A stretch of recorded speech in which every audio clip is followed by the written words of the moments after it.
Programme ही आहे सिंध में आऊं आहियां सखर मां शाहिद चनो।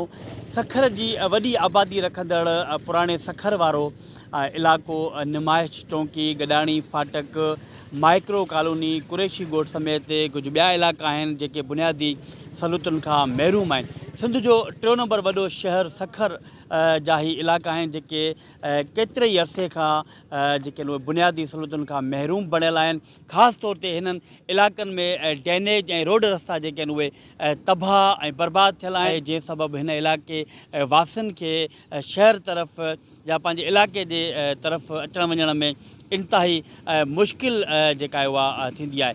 जॾहिं त हिन इलाइक़े में क़ब्रिस्तान में केतिरे ई अरसे खां पाणी बीठल आहे, पर ज़िलई इंतिज़ामिया तोड़ी चूंडियल नुमाइंदनि पारां का बि दिलचस्पी नाहे वरिती त उन क़ब्रिस्तान मां जेको गंदगी वारो पाणी आहे उहो निकाल करे सघिजे। उहो क्रिकेट जो ग्राउंड आहे, उते केतिरे ई सालनि खां उते गंदो पाणी बीठल आहे। उन ग्राउंड जी चौदीवारी किरी पई आहे, जंहिं सबबु उहो बि ज़बून हाली जो शिकार। इलाइक़े जे अंदरि जेके सिहत ऐं तालीम जूं सहूलियतूं आहिनि उहे पिणु अणपूरियूं आहिनि। हिन वक़्तु असां हिन इलाइक़े जे शहरियुनि सां, रवासियुनि सां ॻाल्हि ॿोल कंदासीं ऐं समाजी अॻुवाननि सां ॻाल्हि ॿोल कंदासीं त उहे हिन मुश्किल जेके सूरत हाल मां कीअं गुज़री रहिया आहिनि। सर, ये नुमाइश चौकी को वठी आयरन मार्केट सखर जो वॾी आबादी विच शहर आई ऐं ही डबल रोड मंज़ूर थियल आहे ऐं हिनखे तक़रीबन 5 साल थी विया आहिनि। हिननि कुरैशी ॻोठ चौक ते आयरन मार्केट खां वठी ठाहे हिनखे छॾे ॾिनो आहे। कुरैशी ॻोठ खां अॻिते एतिरो त रस्तो ख़राबु आहे जो मरीज़ खणी वञूं था रक्शे में त तमामु असांखे तकलीफ़ थिए थी ऐं उते पहुची बि कोन था सघूं। नुमाइश चौकी वटि तव्हां ॾिसंदो आहे ॾींहुं पाणी बीठो आहे ऐं हुन में वॾा खॾा थी विया आहिनि रोड में ऐं रोड उते ठहियो ई कोन्हे।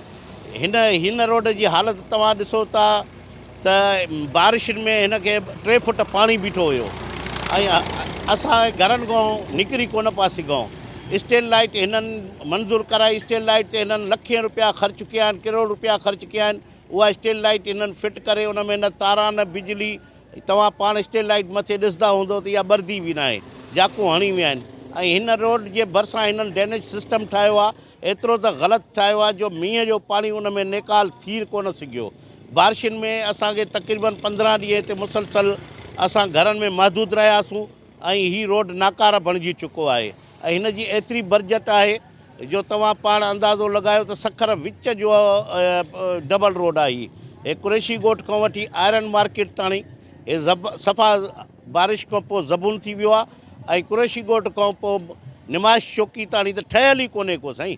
उते वेंदो उते वाटर सप्लाई जो भरिसां ड्रेनेज आहे जेको उहो ख़तमु थियल आहे ऐं क़ब्रिस्तान में पाणी बीठल आहे जेको मींहं जो उहो अञा ताईं बीठो आहे। भरिसां ई पुराणे सखर में नुमाइश चौकी जे पोयों नुमाइश ग्राउंड आहे जिते असांजा ॿार ऐं असां वॉक कंदा हुआसीं, घुमंदा हुआसीं ऐं तफ़री कंदा हुआसीं। उन ग्राउंड जी हालति तव्हां वञी ॾिसंदो त उन में अञा ताईं बारिशुनि जो पाणी बीठो आहे ऐं उन में गप लॻी पई आहे। हंधो हंधो उन जी 4 दीवारी टुटी वई आहे ऐं उन्हनि में माण्हुनि कब्ज़ा करणु शुरू करे ॾिना आहिनि। साईं, तकलीफ़ूं तमामु घणियूं आहिनि, कहिड़ियूं बयानु करे कहिड़ियूं कजनि, पर जेके बुनियादी तकलीफ़ूं आहिनि उहे रोड रस्ते जूं आहिनि। इंतिहाई रोड रस्ते जी हालति ख़राबु आहे। जॾहिं बि बारिश थींदी आहे त पोइ इहे इलाइक़ो घुमण जहिड़ो न रहंदो आहे, पाणी 2 खां 3 4 फुट ताईं बीह रहंदो आहे। सो असां इंतिज़ामिया बिलख़ुसूस जेके असांजा हिन सखर जा करदादा आहिनि, MP MNA आहिनि, सूबाई वज़ीर आहिनि, मिनिस्टर आहिनि, सेनेटर आहिनि, उनखे गुज़ारिश कंदासीं त हीअ भूसा लेन वारो रोड या माइक्रो वारो रोड, पीर माशा वारो रोड, इन खे बहितर बणाए करे हितां जे रहवासियुनि खे आसानी फ़राहम कई वञे ऐं उनखे इहे तकलीफ़ूं जेके रस्ते रोड जूं आहिनि इहे दूरि कई वञनि। असांजे इलाइक़े में को तरक़ियाती कम थिया हुजनि, रोड रस्ता त परे जी ॻाल्हि आहे, पीअण जो साफ़ पाणी बि असांखे मुहैया न आहे हिते। उन सां गॾोगॾु अगरि ॾिठो वञे क़ब्रिस्तान जी हालति त उहो इंतिहाई बदतर आहे। कई मरतबा हिते जेको आहे न DC साहब या जेको आहे इहो मेयर साहब हिते आया आहिनि, मगर कुझु बि न थियो आहे। उन सां गॾोगॾु हिकु दफ़ो हिते वाटर एंड सीवरेज बोर्ड जो चेयरमैन रिटायर अमीर हानी मुस्लिम साहब बि अची चुका आहिनि हिते। कई मरतबा हिते जेको आहे विज़िट बि करे चुका आहिनि, मगर उन जे बावजूद बि हिते जेको आहे न असां वटि इहे मसइला हल नथा थियनि। उनजी वजह छा आहे? उनजी वजह इहा आहे त जेके असांजा हितां जा मुंतख़ब नुमाइंदा, लोकल मुंतख़ब नुमाइंदा जेके चेयरमैन वाइस चेयरमैन उते वञी ॿुधाइनि त MP MLA हज़रात के साईं हर चीज़ सही आहे। हितां जा जेके बि मसइला मसाइल आहिनि उहे सॼा ओके थी चुका आहिनि। उहे पाण हिते अचण लाइ तयारु न आहिनि। जंहिं महिल इलेक्शन थींदी आहे त इलेक्शन में उहे हिते ईंदा आहिनि। हितां जी आवाम ॾाढी परेशान आहे। असांखे इंतिहाई तकलीफ़ आहे रोड रस्तनि जी, पीअण साफ़ पाणी जी। असांजे इलाइक़े में न हॉस्पिटल आहे, तालीम बिल्कुलु न हुजण जे बराबरि आहे। छो त स्कूल आहिनि त मगर टीचर जो रेशो न आहे त पढ़ाईंदो केरु ॿारनि खे। सो असांखे इंतिहाई हिते घणाई मुश्किलात आहिनि। सो असां गुज़ारिश कयूं था असां पंहिंजे मुंतख़ब नुमाइंदनि खां त बराए महिरबानी शइ जी नोटिस वठी करे हिन मसइलनि खे हल कयो वञे। सर हिन इलाइक़े जा मसइला घणे अरसे खां गंभीर मसइला आहिनि। ख़ुशूसन जे हिन सां रोड ते बीठा आहियूं जेको हीउ रोड पुराणे सकर माइक्रो ऐं कुरेशी ॻोठ सां जेको आहे कंसलेंट आहे रिलेटिव आहे रोड। इन रोड ते तक़रीबन साल खां ई रोड ठहियो आहे ऐं हिनखे सिर्फ़ु पथर विझी करे हलिया विया आहिनि। ऐं ठेकेदार साहिबु, सखर जे आला इंतिज़ामिया साहिबु, साबिक़ा मेयर साहिबु, असांजे MLA नौमान इस्लाम, सईद नासिर शाह, फ़ारूक शाह जो असांजे न्यू पिंड सखर ते कोई तवजो न आहे। गटर लाइनियूं पंहिंजे लेखे उल्टियूं वहनि थियूं, रोड रस्ता पंहिंजे लेखे तबाह आहिनि ऐं चूंडियल नुमाइंदा असांजा स्क्रीन तां ग़ाइबु आहिनि। ख़ुदारा हिते इंसान रहनि था ऐं हिन इलाइक़े मां जॾहिं बि इलेक्शन आई आहे त पीपल्स पार्टी खटियो आहे ऐं उन खां बावजूद बि हिननि अवाम सां निसरो नाहक आहे, ज़ुल्म नाहक आहे। ख़ुदारा हिननि अवाम जी कुझु मालिकी कई वञे। चूंडियल नुमाइंदा जेको अघो निंड सुतल आहिनि, उन्हनि खे कोई बि ख़ुदा जो ख़ौफ़ कोन्हे को। इलाइक़े वासियुनि सां तरह तरह तकलीफ़ आहिनि। साम्हूं तव्हांखे ॾेखारियो हीउ डिपो आहे।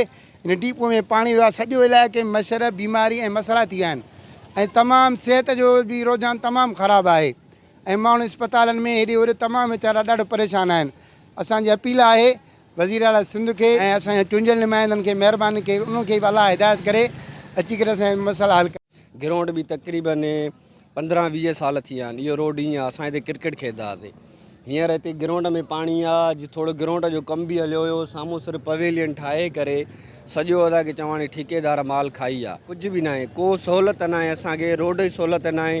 राति जो को मसइलो थिए थो, एमरजेंसी निकिरे थिए थी पई का बि घर में त निकिरूं था त ॾाढी रोड जी परेशानी थिए थी पई। रोड भॻल आहे, झाका आहिनि, झुका आहिनि, कंहिंखे मोटरसाइकिल आहे न आहे। उहो रश्को बि असांखे ईअं सम्झो करिणो पवंदो बि ॻोठ खां ईअं सम्झो 10 मिंट 15 मिंट लॻंदा। उहो रश्के वारो बि हिते एतिराज़ु ॾींदो आहे त बाबा हेॾे असां नए ॻोठ में या हेॾे न ईंदासीं। हितां जा जेके नाज़िम आहिनि, काउंसलर आहिनि, कोई बि न आहे ईंदो ॾुखे वक़्त में या कोई बि बारिशुनि में ॾुखियो वक़्तु आयो, को असां वटि हिन वक़्तु न आयो आहे। हिन महिल ताईं बि न आयो आहे असां वटि।